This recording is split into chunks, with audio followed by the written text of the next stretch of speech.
ఆయన పునరుత్థానంలో నిరూపించాడు.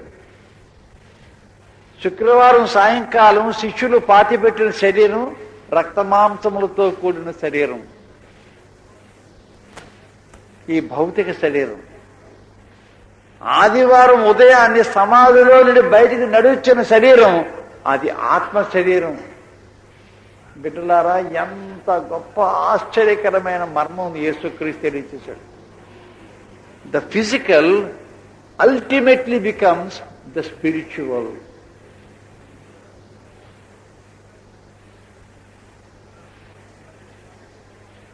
అది ఆత్మ సంబంధమైన శరీరమే గాని అంతా యేసుక్రీస్తులాగే ఉంది. నా చేతులు చూడండి అన్నాడు. ఈ శిలువ మచ్చలు ఉన్నాయి కదా, శిలువ మచ్చలు ఉన్నాయి. But that is not the physical body. అది భౌతిక శరీరం కాదు, అది ఆత్మ శరీరము. కానీ ఆత్మ శరీరంలో కూడా మచ్చలు కనబడుతున్నాయి. తోమా, ఇదిగో చూడు, నా పక్క చూడు, బెల్లంతో పొడిచిన గాయం ఇదిగో. తోమా వెళ్ళి చెయ్యి పెట్టి చూడలేదు. చెయ్యి పెట్టబోతే అక్కడ ఏముండదు. ఎందుకనగా అది ఆత్మ శరీరం. The physical became the spiritual. ఎంత గొప్ప సత్యం తెలియచేశాడంటే యేసుదేవుడు, ఈ భౌతిక మానవ శరీరాలు అన్నీ కూడా ఒకానొక దినాన ఆత్మ శరీరాలుగా మారిపోతాయి. ఏ భేదం లేదు. మంచోళ్ళు చెడ్డోళ్ళు అందరూ కూడా. దానినే శరీర పునరుత్థానం అంటాం మనం. It's what we call the resurrection of the physical body. అయితే అందరు శరీరాలు కూడా ఆత్మ శరీరాలు అయిపోతే రక్షణ పొందిన వారికి విశేషమేముందంటారేమో మీరు. చాలా విశేషం ఉంది. ఆ ఆత్మ ప్రపంచములో 2 విభాగాలు ఉన్నాయి. ఒక విభాగం పేరు జీవ విభాగం, దాన్ని పరలోకం అంటాం. రెండో విభాగం పేరు నరకం, అది మరణం. నిత్యత్వమే రెండు కూడా నిత్యత్వమే, ఏ భేదం లేదు. మన భారతదేశంలో 2 మాటలు వాడతారు పెళ్లిళ్ళలో. పెళ్లి కార్డులు వచ్చేసేటప్పుడు పెళ్లి కొడుకు పేరు ముందు ఛీ అని పెడతాడు ఒక మాట. ఈ ఛీ అనే శబ్దం అంత సుందరమైనది కాదు, చిచి అని పెడతాడు. కానీ ఛీ అని పెడతాడు. ఛీ అంటే ఏంటి? చిరంజీవి అన్నమాట. పూర్తిగా రాసిస్తే ఎంతో బాగుంటుందని నా ఉద్దేశం. ఆ చిరంజీవి అంటే ఎక్కువ అక్షరాలు పెట్టాలి, ఎందుకని ఛీ అంటాడు. ఏం బాగోదు.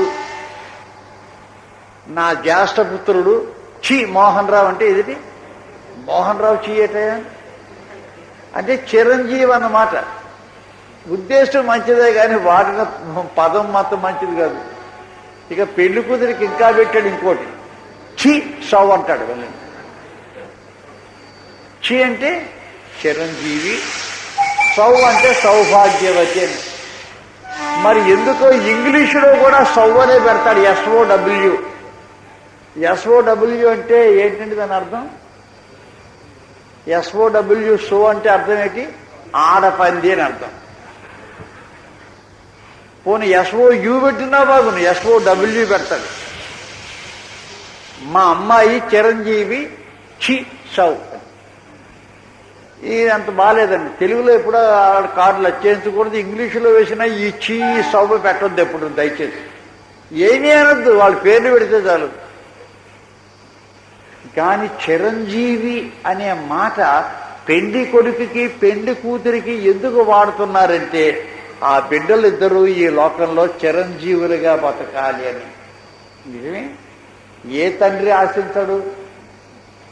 నా కొడుకు పెళ్ళయ్యేటప్పుడు వాడు చిరంజీవిగా ఉండాలని నేను ఆశించనా? ఏ తల్లి ఆశించదు? అందరూ ఆశిస్తాం.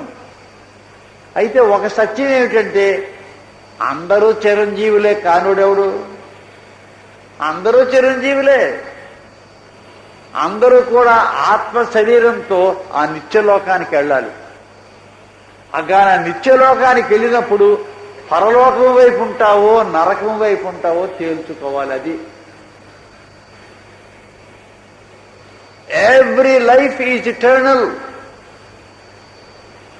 But you have to decide now where in eternity you are going to spend.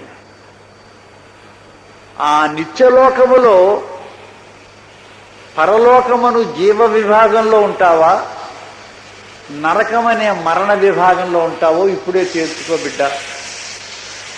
But every life is eternal, అనుమానం లేదు. ఆ మహాసత్యాన్ని యేసుక్రీస్తు వారు నిరూపించారు. ఈ లోకంలో తెరువబడిన సమాధి ఒక్కటే ఉంది, అది యేసుక్రీస్తు సమాధి. ఇది దేవుడి దేవలో 4 దేశాలు తిరిగాను నేను. ఢిల్లీ పట్టణం వెళ్తే మన జాతిపిత మహాత్మా గాంధీ గారి సమాధి, నెహ్రూ గారి సమాధి, ఇందిరాగాంధీ గారి సమాధి చూపిస్తారు.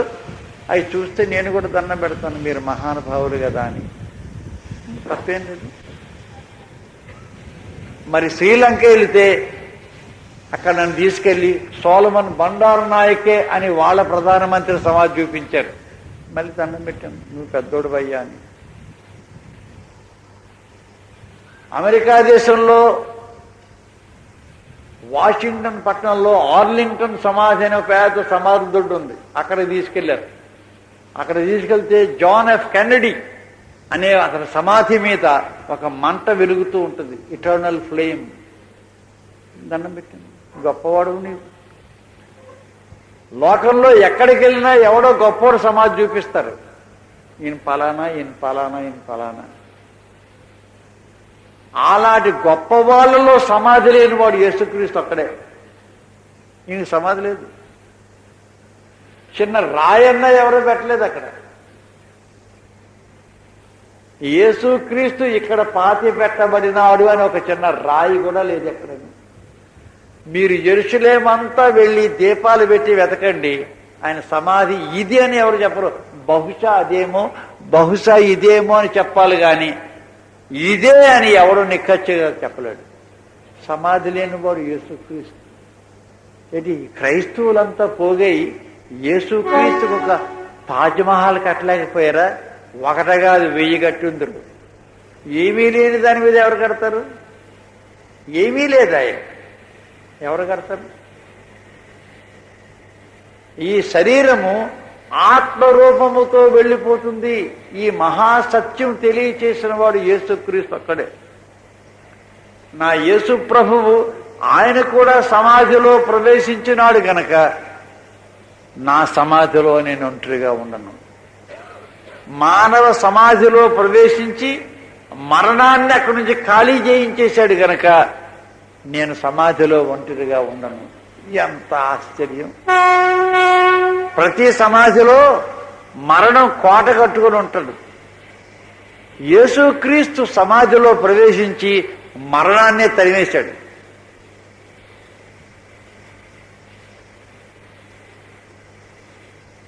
హే ప్రభు యేసు, హే ప్రభు యేసు అని నేను ఒక పాట రాశాను కదా, అందులో ఒక చరణం ఉంటుంది. ఖాళీ సమాధిలో మరణమును ఖైదీగా చేసిన వాడెవడు? ఖాళీ సమాధి దేంతో ఖాళీ? మరణాన్ని తరిమేశాడు. సమాధిలో యేసుక్రీస్తు మరణమునే తరిమివేస్తున్నాడు గనక ఆయన విశ్వాసునైన నేను మరణములో ఒంటరిగా ఉండను. దేవునికి స్తోత్రం. ఉండను. యేసున్నాడు అక్కడ. ఆయన పునరుత్థాన శక్తి ఉన్నది అక్కడ. నేను ఎన్నడూ ఒంటరిగా ఉండను. ఆ మధ్య బీహార్ రాష్ట్రంలో ఒక పెద్ద ఊళ్ళో ఒక ఊరేగింపు జరుగుతుంది. అది నేను మొన్న చదివిన పేపర్లో. పెద్ద ఊరేగింపు. అప్పుడు ఆ ఊళ్ళో ఉండే ఒక ముసలి పాస్టర్ గారు వాళ్ళ కొడుకుని అన్నాడు, ఏట్రా బాబు ఊరేగింపు జరుగుతుంది, ఈవేళ ఏది పండుగ కాదు, ఇంత అట్టహాసంగా పెద్ద ఊరేగింపు చేస్తున్నారు ఏట్రా అన్నాడు. ఏమో నాన్న నాకు తెలియదు అన్నాడు. అలాగైతే రోడ్డు మీదకి వెళ్ళి చూద్దాం రారా అని ఇద్దరు బయటకు వచ్చారు. రోడ్డు మీదకి వచ్చేటప్పటికి ఎంత బ్రహ్మాండంగా వచ్చేస్తుందో ఊరేగింపు. ఓహో, ఎంత వైభవోపేతంగా వస్తుందో. అప్పుడు ఆ పాస్టర్ గారు ఒక నిలబెట్టి, ఏమండి ఇలా రండి, ఎంత పెద్ద ఊరేగింపు చేస్తున్నారు, ఎందుకండి అని అడిగాడు. అదే అండి, ఈ మధ్యన మన పొలంలో తవ్వుతుంటే బుద్ధుని తాలూకు ఎముకలు దొరికాయంటండి, ఆ ఎముకలు తీసుకెళ్లి గుడి కడదామని ఊరేగిస్తున్నారండి అన్నాడు. నిజమే మరి, ఎప్పుడో యేసుక్రీస్తుకు 600 సంవత్సరాలకు ముందే చచ్చిపోయిన బుద్ధుడి ఎముకలు దొరికాయంటే మరి ఆశ్చర్యం కాదు? భలే ఆనందంగా ఉంది ఊరంతా. ఓ ఎంత సరదాగా ఉన్నారో బుద్ధుడి ఎముకలు దొరికాయని. అప్పుడు ఆ పాస్టర్ గారి కొడుకు భుజం మీద చెయ్యేసి చూసేవట్రా, బుద్ధుని ఎముకలు దొరికినందుకు ప్రజలకు ఎంత సంతోషంగా ఉందో. గాని లోకమంతా తవ్వి చూసిన యేసుక్రీస్తు తాలూకా ఎముకలు దొరకవు కదరా బాబు అన్నాడు. నిజమే, దొరకవు. అంగుళం తవ్వి చూసిన, లోకమంతా తవ్వినా నీకు యేసుక్రీస్తు తాలూకు పుంజులు గోల్డ్ కూడా దొరకవు నీకు. ఆయన ఏం వదిలేదు, అంతా పట్టుకొచ్చేసాడు బయటికి. శరీరం అంతా కూడా ఆత్మ శరీరం అయిపోయింది. అంతా ఆత్మ శరీరం అయిపోయిన కారణం చేత యేసుక్రీస్తు యొక్క ఖాళీ సమాధి ఎవరికీ తెలియదు. ఆశ్చర్యం ఏమిటంటే, యేసుక్రీస్తు వారు పునరుత్థానుడయ్యాక ఆ రోజునే శిష్యులను మేడగదిలో కలుసుకుని వాళ్ళతో మాట్లాడాక, రండి నా సమాధి చూద్దామని పిలిచాడు. వాళ్ళని పిల్లలేదు. ఇష్టం ఉంటే వెళ్ళి చూడండి, లేదా మానేయండి. మీకు మిగిలింది సమాధి కాదు, మీకు మిగిలింది రక్షకుడు. క్రైస్తవ విశ్వాసమునకు మిగిలింది ఆయన సమాధి కాదు, యేసే మనకు మిగిలాడు. ఆయన నేడు సజీవుడై ఉన్నాడు. దేవుని బిడ్డ, సమాధిలో కూడా నీవు ఒంటరిగా ఉండవు. ఎంత గొప్ప ఆశ్చర్యం! ఈ మహామర్మమును లోకమునకు తెలియచేసిన వాడు యేసుక్రీస్తు ఒక్కడే. మనం చనిపోయేటప్పుడు ఏం జరుగుద్దంటే, మన స్వరూపం ఆత్మలో దేవుని దగ్గరికి వెళ్ళిపోతుంది. దేవుని దగ్గరికి వెళ్ళిపోతుంది. మన స్వరూపం మన శరీరంలో మిగలదు. నేనే చచ్చిపోతాను కదండి, చచ్చిపోతాను నాకు తెలుసును. ఎంతకాలం బతుకుతాను నాకు తెలియదు, అని చచ్చిపోతాను నాకు తెలుసు. చనిపోయినప్పుడు ఒకవేళ నా భార్య బిడ్డలు నా శరీరాన్ని దేవాలయంలో తీసుకెళ్తారు. బంధువులు స్నేహితులు వారు వీరు నా మీద అభిమానం ఉండేవాళ్ళు చూడడానికి వస్తారు. పాస్టర్ గారు నా శరీరాన్ని చూపించి, సహోదరుడైన మాసిలామణి గారు విడిచి వెళ్ళిన శరీరం ఇది అంటాడు. సహోదరుడైన మాసిలామణి గారు విడిచి వెళ్ళినట్టే ఆయన ఎక్కడికి వెళ్ళాడు?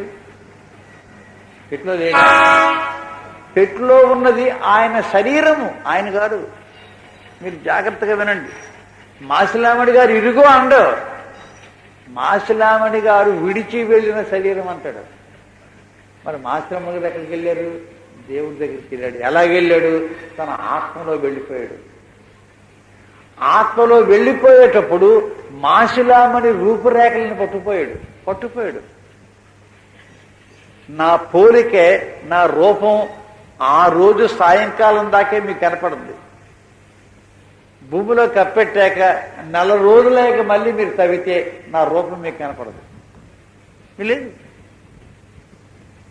సంవత్సరానికి తగిలితే ఏది కనపడదు. మానవ శరీరములో నీ స్వరూపము మిగలదు. ఆ మట్టిలో పెడితే మట్టి అయిపోతావు, కాల్చేస్తే బూడిదైపోతావు.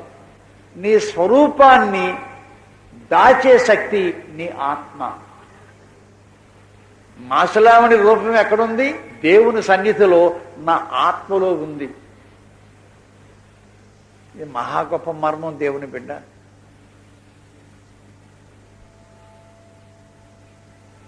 ఒక 2-3 ఏళ్ళు అయ్యాక మా నాయన ఎలాగున్నాడో చూద్దామని నా పిల్లలు సమాధి తవ్వితే నాయనే కనపడ్డా ఎవడో కనపడ్డా అక్కడ లేడు. కారణం నా స్వరూప సౌందర్యాలు నా ఆత్మతో వెళ్ళిపోయాయి. ఇక్కడ ఏం మిగలదు. ఇంకో సంగతి చెప్తాను మీకు. రూపాంతరపు కొండ మీద యేసు ప్రభువు రూపాంతరం పొందుతూ ఉంటే ఏలియా మోషేలిద్దరూ వచ్చారు.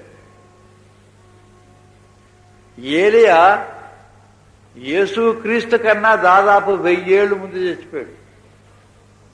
మోషే 1500 ఏళ్ళు ముందు చచ్చిపోయాడు.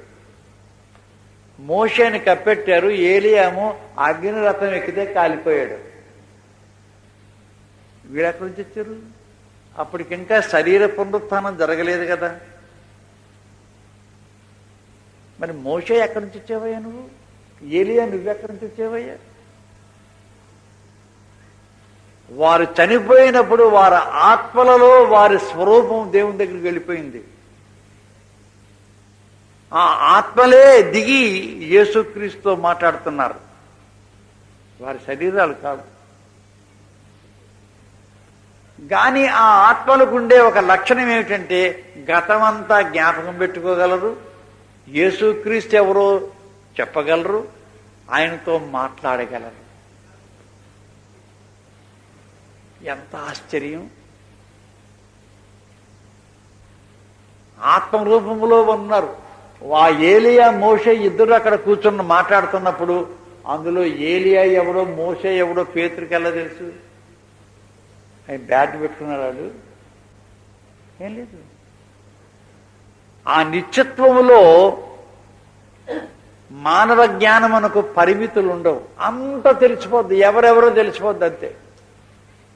అసంఖ్యాకమైన ఈ ఆత్మలలో ఎవరు ఎవరో ఇలా తెలిసిపోద్ది అంతే. Human knowledge becomes limitless in its spiritual form.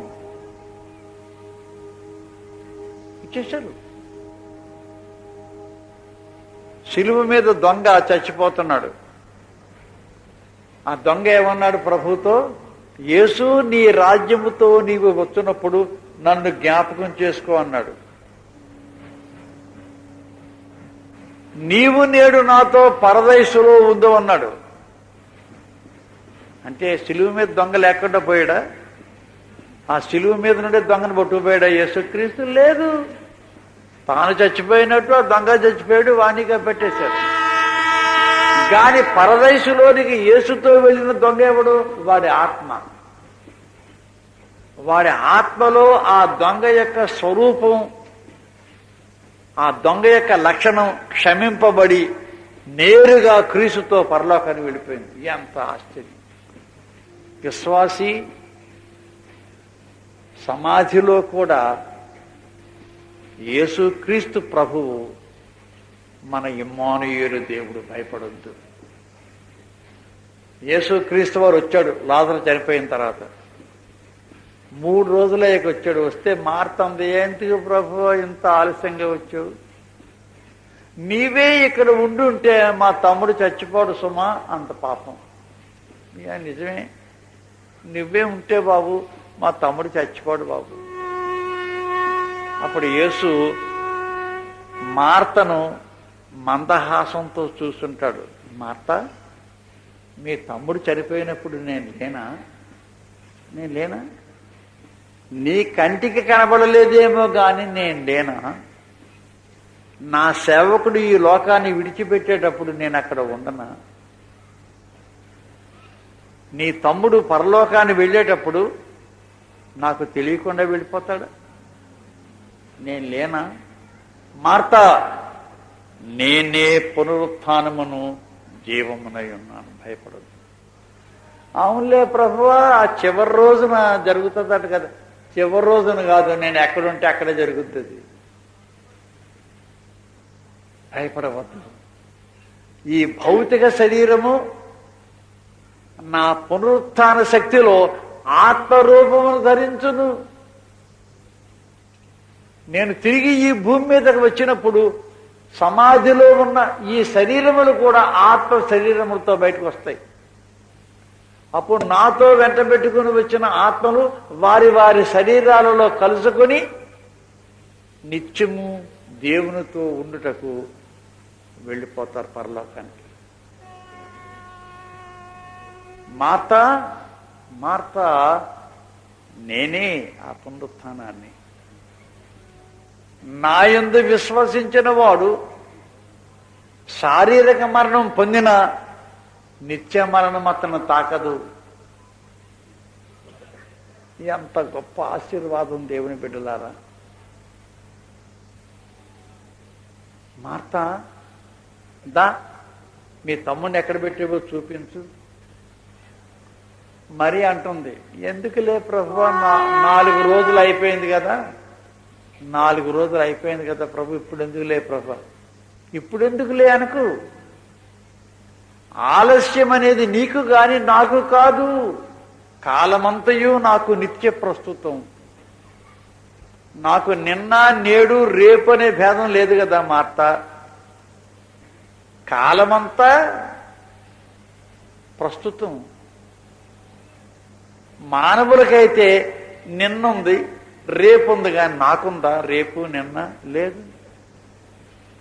యేసు నిన్న నేడు నిరంతరము ఒకటే రీతిగా ఉన్నాడు.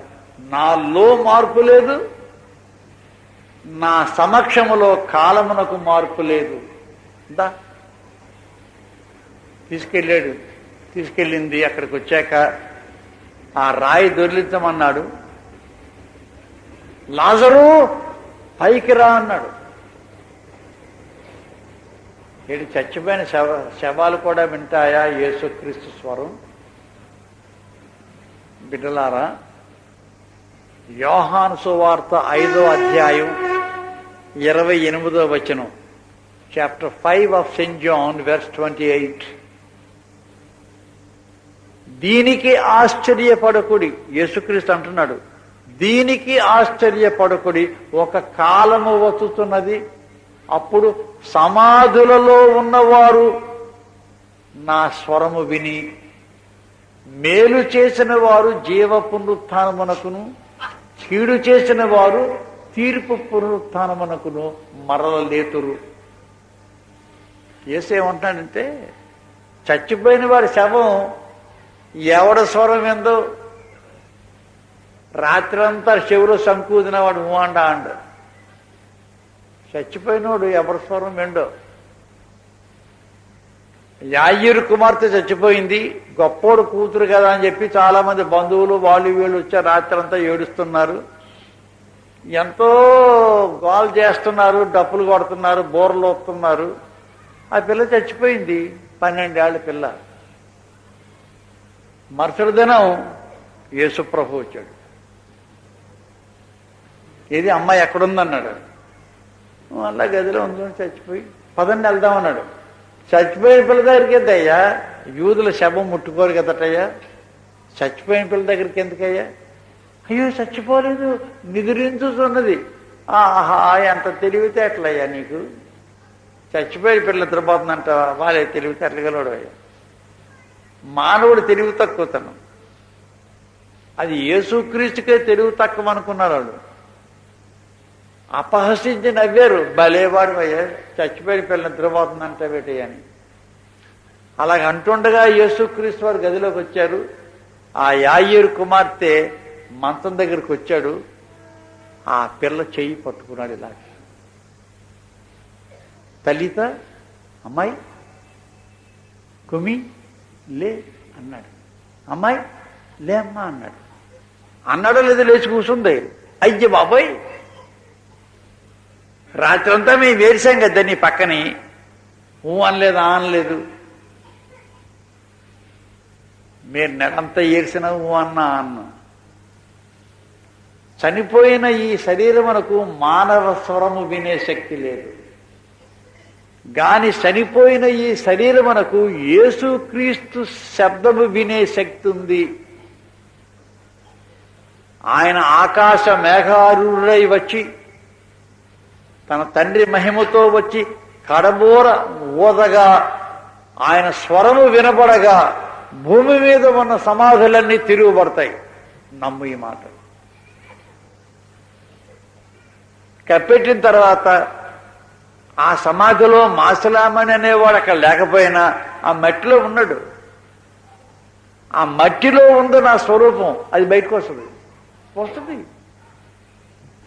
పునరుత్థానానికి మన మానవ అవశేషాలు అవసరం లేదు. The mortal remains of the physical body are not at all necessary for the resurrection. ఎంత ఆశ్చర్యం! లాజరు బయటికి రానుగానే బయటకు వచ్చేసాడు. అరే వచ్చేస్తున్నాడు, అదిగో వచ్చేస్తున్నాడు. అప్పుడు ఎవడో అని ఉంటాడు, ఇంకా నయ్యం లాజరు అని పేరు పెట్టి వెలుగుతో చచ్చినంతా బయటకు వచ్చేసిందరని. నిజమే మాట.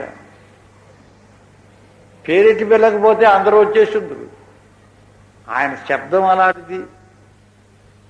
నేను ఆయన విశ్వాసిని, ఆయన శిష్యుణ్ణి, చనిపోతాను. గాని నా నిరీక్షణ ఏదనగా యేసు స్వరము నా శరీరము వినే ఒక దినం ఉంది. మంచి దినం. నా శరీరం బూడిదైపోయిందో, మట్టి అయిపోయిందో, మట్టిలో మట్టి అయిపోయిందో, కలిసిపోయిందో, కానీ నా శరీరం ఎక్కడున్నదో నా ప్రభువు నాకు తెలుసు. ఆ స్వరము వినబడగానే బయటకు వచ్చేస్తాడు. మాసలామణి శారీరక స్వరూపం మళ్ళీ కనపడద్ది. నువ్వు అట్రా మాసలామణి. యేసు ప్రభువుతో వచ్చిన నా ఆత్మలో నా శరీరం నా స్వరూపం ఉంది, నా శరీరంలో నా స్వరూపం ఉంది. ఆ రెండు కలుసుకోగానే శారీరకముగా బ్రతికిన ఈ నా జీవితం ఆత్మ సంబంధముగా సంపూర్ణముగా దేవుని సన్నిధిలో ఉంటుంది. ఎంత మర్మం! దేవుని బిడ్డలారా, మళ్ళీ ఈ భూమి మీద కాలు పెడతాం మనం. నమ్మండి ఈ మాట. మరణం వస్తుంది. మనము ప్రేమించిన వారికి మనం ఎడబాపు అయిపోతామని భయపడతాం. మనము లేకుండా మనం ప్రేమించిన వారు ఏమైపోతారో అని భయపడతాం. కానీ భయపడవద్దు. యేసు నీ సమాధి లోయలో నీతో ఉన్నాడు. భయపడకము. గాఢాంధకారపు లోయ, నా స్వరూపమనే నేను చూడలేని లోయ, ఆ కటిక చీకటిలో నేను చూడగలిగిన వాడు ఒక్కడే ఉన్నాడు. ఆయన పేరు యేసుక్రీస్తు. ఇది క్రైస్తవ నిరీక్షణ. లోకములో ఎక్కడా లేదు ఈ నిరీక్షణ. అందుకే క్రైస్తవులు చనిపోయినప్పుడు మనం దుఃఖపడతాం. శారీరకంగా తప్పేం కాదు. కానీ పాటలు పాడి దేవుని ఆరాధించి ఎంత విశ్వాసంతో వెళ్ళి మనం ప్రేమించిన ఆ శరీరాన్ని ఈ భూమిలో దాచుకుంటామో మనకు తెలియదా? తెలుసు. ఇంకో మాట కూడా చెప్తాను. మనం ప్రేమించిన వారు ఎవరన్నా చనిపోయినప్పుడు మనం ఏడుస్తాం. అతడు చచ్చిపోయినందుకు కాదు, మనకు దక్కలేదని. చనిపోయిన వాడు ఎక్కడికి వెళ్ళాడో మనకు తెలుసు. అతను దేవుని దగ్గరికి వెళ్ళిపోయాడు. మనం ఊహించలేని ఆనందలోకములో ఉన్నాడు. ఎంత శాంతి, ఎంత సమాధానము, ఎంత ఆనందము, ఎంత వైభవము! ఆయన గురించి మనం ఆడడం లేదు, మన కొరకు మనం ఏడుస్తున్నాం. మరణము యొక్క ముళ్ళు చనిపోయిన వాడి జీవితంలో లేదు, బతికున్న వాళ్ళకి ఆ ముళ్ళు. సమాధి యొక్క ముళ్ళు బతికున్న వాడిని కొడతాది కానీ చచ్చిపోయినవాడు కాదు. ఎందుకనగా అతనికి విడుదల వచ్చేసింది. అతని ఆత్మతో అతని స్వరూపం వెళ్ళిపోయింది. బైబిల్లో క్రైస్తవులకి మరణం అంటే భయంలే. నేను చెప్పి ముగిస్తాను. మీరు చనిపోయిన వాడిని లేపుదురు అని యేసు ప్రభువు చెప్పాడు. మరి పౌలు కూడా చచ్చిపోయిన ఐతుక్కుని లేపాడు, చనిపోయిన దోర్కాను పేతురు లేపాడు. నిజమే, వాళ్ళకి శక్తి వచ్చింది. కానీ ఈ అపోస్తలులంతా ఒక దగ్గర చేరి కూడబలుక్కొని ఏం మాట్లాడలేరు. ఏమయ్యా పేతురు, నేను చచ్చిపోయినప్పుడే నీ వచ్చి మళ్ళీ నన్ను బతికించబోయ్యా అని పౌలు అడగలేదు. ఏమయ్యా పౌలు, నేను చచ్చిపోతే నువ్వు వచ్చి నన్ను బతికించబోయ్యా అని పేతురు అడగలేదు. ఎవరు అడగలేదు.